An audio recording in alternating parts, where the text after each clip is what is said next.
Hello student, hoping you are doing well. I'm Mahfuza Akter. In this class, I'm talking about a poem which written by Donne. The title of the poem is Dead Be Not Proud. Okay, this poem is written by Donne, who was born in 1572 and died 1631. He was a major metaphysical poet, and this poem follows the structure of Peterson sonnets. This is a holy sonnet poem, and this poem has 40 lines. This poem is addressed to dead. The dead be not proud, though some have called thee mighty and dreadful, for thou art not so. In this first line, the speaker is addressing death as a person. Basically, death is personified as a person in this poem. The poet is addressing death. He is saying to him that, oh death, don't be proud of you. Don't be so arrogant. Don't feel so proud of you. He says that people may be afraid of you, they may be scared of you, they may think you are so dreadful, you are so dangerous, you are so scary. You can do terrible things to them, but actually you are not so. You are not so powerful, and actually you don't have any power to do terrible things. That the people who think you are very powerful, you are very strong, they are mistaken. Actually, the poet says that people are mistaken in telling you as someone who fears some, because you are nothing in real. For those whom thou thinkst thou dost overthrow, die not, poor dead, nor yet thou canst kill me. In this first line, poet says that those people whom you think that you have killed them, actually they didn't die, because there is still a life hereafter. Because we know in Christian belief that people people finding a new life after dying, and they'll live there. That's why you can't say you kill them. Actually, they're finding a new life. You can't kill me as well. From rest and sleep, which but thee pictures be, much pleasure than from thee much more must flow. In this line, the poet is comparing death to rest and sleep. He says that rest and sleep are nothing but your pictures, and these things are very pleasurable, so therefore you are also supposed to give us a smooth pleasure, more happiness and more rest. So in this line also the poet is criticizing death, and he is comparing death to rest and sleep. So as we know that rest and sleep, these are the things which are not so dangerous, not so dreadful. So that is what the poet is saying, that oh death, you are also not so dangerous. So the poet is saying that death is not so dangerous. It's like rest and sleep.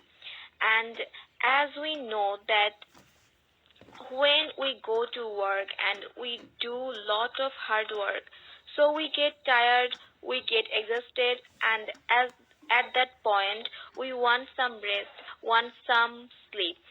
So that is what death is for us. And soonest our best men with thee do go, rest of their bones and souls delivery. In these lines, the poet is saying that the best people, the best men departs from this world very soon. They go with you very early. Why they do so? Because they want to give rest to their bones, to their body. And they want to free their souls from all kinds of pains, from all kinds of problems in this world. So that's why they depart from this world very soon and they go with you very early. Now we should understand that who are these best men and who are these best people. So students, these best men are the soldiers and martyrs who sacrifice their lives, who sacrifice themselves for the greater good, like for the nations, for the humanity, for any good reason.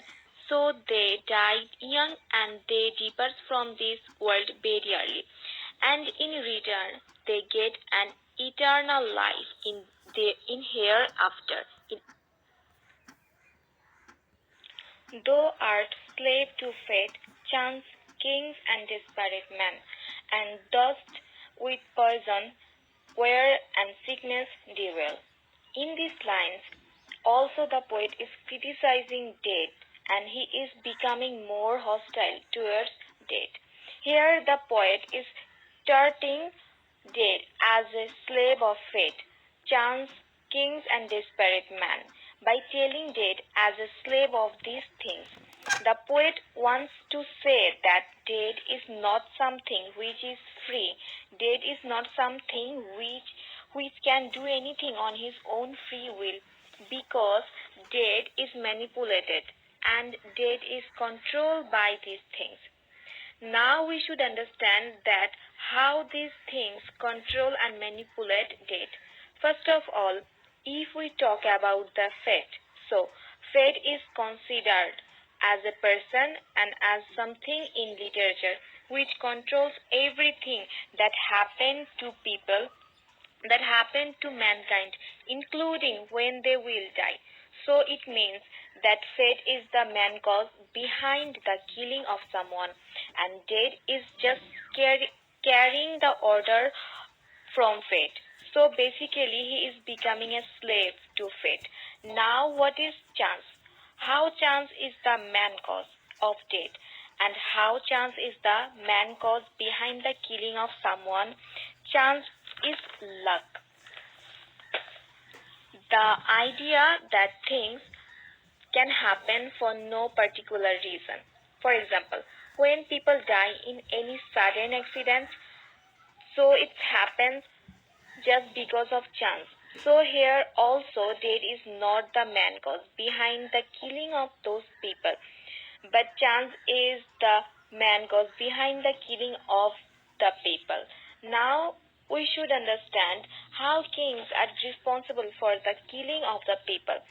Students, if you think, then you can realize that the king has large control over the killing of people or over the death of the people, because a king sent soldiers to die in battles. So basically, they have the supreme authority to kill the people. And this is not death, because death is just following the order of these things. So he is just a slave of a king. Now who are these desperate men? Desperate men are those who commit suicide and do these things kind of activities to kill themselves. So if someone decided to kill himself, so here also death doesn't have any choice except to follow his order, and he become a slave. He can't act on his own free will. Then the poet says, and those the poison where and sickness dwell. That dead hang out and the dead live with these things, like poison, wear, sickness. So basically, the poet is criticizing death, that all the companion, all the friends of death are not so much appreciated and praised by the people in the society. How was the class, student? Now I'm giving you 5 questions about the poem, and if you are trying to solve this question as your home, I feel so lucky. Okay. How did context shape his poem? Why does the poet ask death not be proud? Why did he write about death? How does he view death? How does This Christian belief affects his view on death. What bigger purpose is he serving by presenting this view?